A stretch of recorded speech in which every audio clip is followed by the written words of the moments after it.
Hi everyone! A little while ago I was contacted by the makers of the Walowalo dual tips brush pens to see if I would be interested in reviewing their product, trying it out, making a video about it, and I thought, yeah, why not?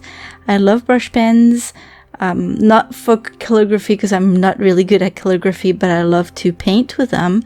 These are water soluble, so I thought it would be a lot of fun. So a few days ago I received the box and I get to play with them, and here's what I think of it. So first of all, there's 120 colors, which is a lot of brush pens.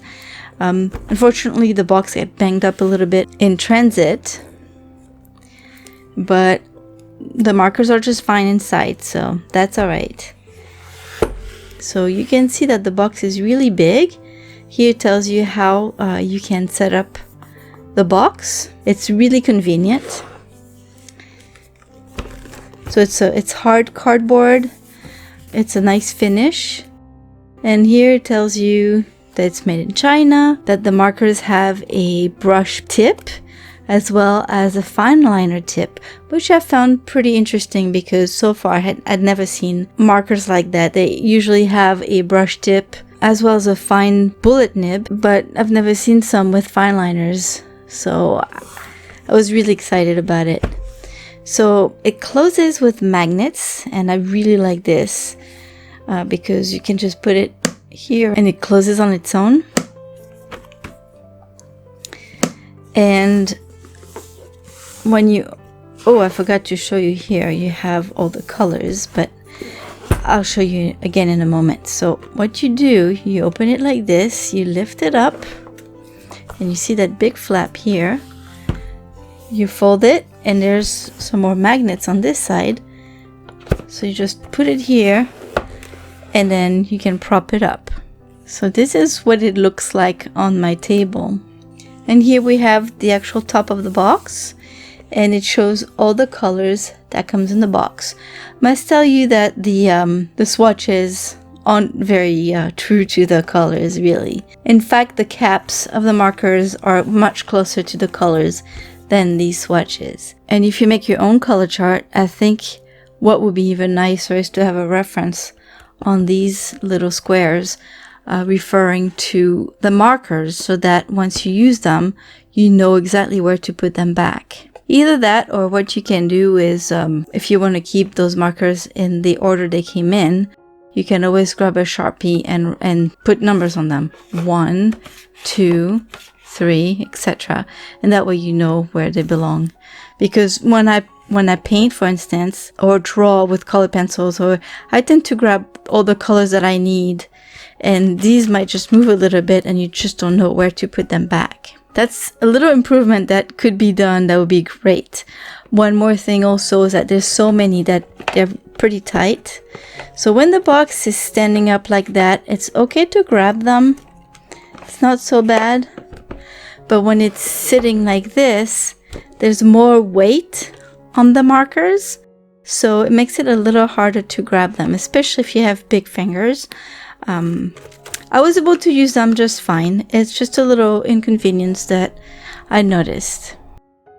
Now for the markers themselves, they're very light. They kind of feel cheap because of that, but it's not because the barrel feels like cheap plastic or anything that the quality of the marker isn't good. It shows here you have one side that is the fine liner. It's a 04. It's very, very fine. And then you have a nice big brush on the other side. Also, you have one side that's a little thinner than the other side. I don't know if you can see on the video, but it's a little fatter on this side. Maybe I can show you the difference between the ends of the caps. So that's what I did when I actually played with the markers. Because they're nice and tight in here, well, here you go, I think I just lost a place. The fine liner and goes in the box. That's how they stay. But if you were to want to remember which marker you used because you want to use it again, you can put the fat end in first, and that way it's going to stick out a bit. Even if it goes down, you'll see that you have the little end here. That helped me a lot when I was painting with them. I did make swatches because I always do when I have a new set of art supplies.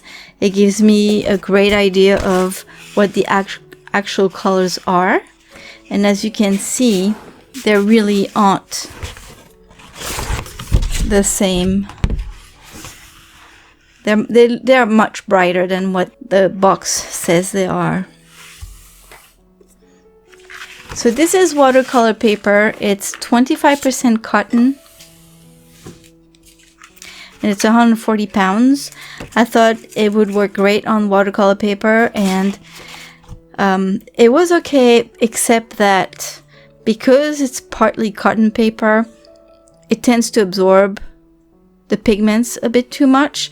So some of the colors were absorbed a lot more, and I was not able to dilute them as well with water. And you can see the mark, like where I stopped making my swatch and where I diluted it with water. Some colors are more obvious, like all those pinks here. That said, it's not because they didn't work as well on this paper that they're not good, because then I used a sheet of Canson Montval watercolor paper, which is cellulose watercolor paper, and usually cellulose paper tends to keep the pigments floating at the surface, so it's much easier to lift. And because the pigments were not absorbed, I was able to re-wet the colors very, very easily, leaving absolutely no marks. This, you don't see this on the other paper. So I kept on swatching my colors on this paper because I wanted to see what they all looked like, and I was very pleased with the variety. I love those muted tones right here, and then here they just pop. They're really pretty. So my first test after the swatches was to do some coloring, because a lot of people might want to buy these markers just to color in coloring books. They might want to buy them for their kids, and so I wanted to check it out. So I took my Anime Doodle Girl coloring book volume 2 by Jenny Luan, and I selected a page to color. But first I went to the back of the coloring book, and on the corner of a page I tried the markers, and I tried to dilute them as well with a water brush, and it didn't work. It didn't work. I think the paper is too thin, it's too absorbent. So I knew that for coloring I would have to just use the markers as regular markers, which was not a problem at all for me. Right away I noticed that the colors were a lot brighter on this paper than on the watercolor paper that I had used for my swatches, and I was very happily surprised. The markers blend very, very well. They're nice and juicy, not too wet, so that they really don't make the paper peel. I've gone over some areas several times without making the paper peel, which is really nice. And at first I saw, especially on the skin, it was pretty streaky. I went over it a couple times while it was still wet. And it's often normal with those kind of markers to be streaky in large areas. But when it dried, the streaks were almost all gone, which I thought was awesome, because I think that my coloring almost looks like I used some alcohol-based markers. It really was just as fun, and I didn't try blending colors together, but it was a lot of fun just coloring with them. The only thing I had to be careful with was getting the colors according to my swatches from the watercolor paper, because they looked a lot lighter on the watercolor paper. So I ended up with darker colors, but that's okay, because when they dried, they were a little lighter. Not very much, but just a little bit. For my last test, I decided to take my Canson Montval watercolor paper, because like I mentioned earlier, I had swatched a few markers on this paper to see if it was easier to dissolve with water, and it was. So I knew that if I wanted to use those markers with a water brush and use them more like watercolors, then this paper was perfect for it. So I found a reference picture on Pixabay and I ended up painting those lilies. It was very easy to build up the colors. I started with a layer of lighter yellow and then I added some brighter, more orangey yellow and then a bit more orange, and then so I was really able to add quite a few colors. I was able also to, thanks to that paper, I think, to lift some of the colors just with the clean brush with water and then dabbing that area with a paper towel. I was able to not lift the colors entirely. I was not able to get back to pure white of the paper, but make some highlights. So that was fun. And there's such a variety of colors that I was able to find basically any color that I was looking for. So that's pretty neat. I was able to achieve the background pretty easily, and it really shows you how the colors blend really well. I just put some yellowish green and some darker green together and I just blended them together, and it worked really well. I think I forgot to mention that the markers do not have color names on them, but I think that the targeted user is not necessarily a professional artist. Actually, I don't even know, and they probably aren't light fast. All I can say is that they work very well and artists would enjoy using them very much. They just might get frustrated not having the names on them, but if you use them just for coloring, you don't necessarily need to have names on them. Plus, they are not sold separately, so you cannot buy them open stock if you run out of one color. So not having the names on them is kind of not very necessary. So at the end of my test with those lilies, I saw that the edges of the petals had darker colors, and that was perfect with these markers because I get to use the fine liner end of the markers to draw those fine lines here and there and add details, and that was very enjoyable. Although the fine liner end is a little drier, but I think it makes it nice to just really draw very fine details.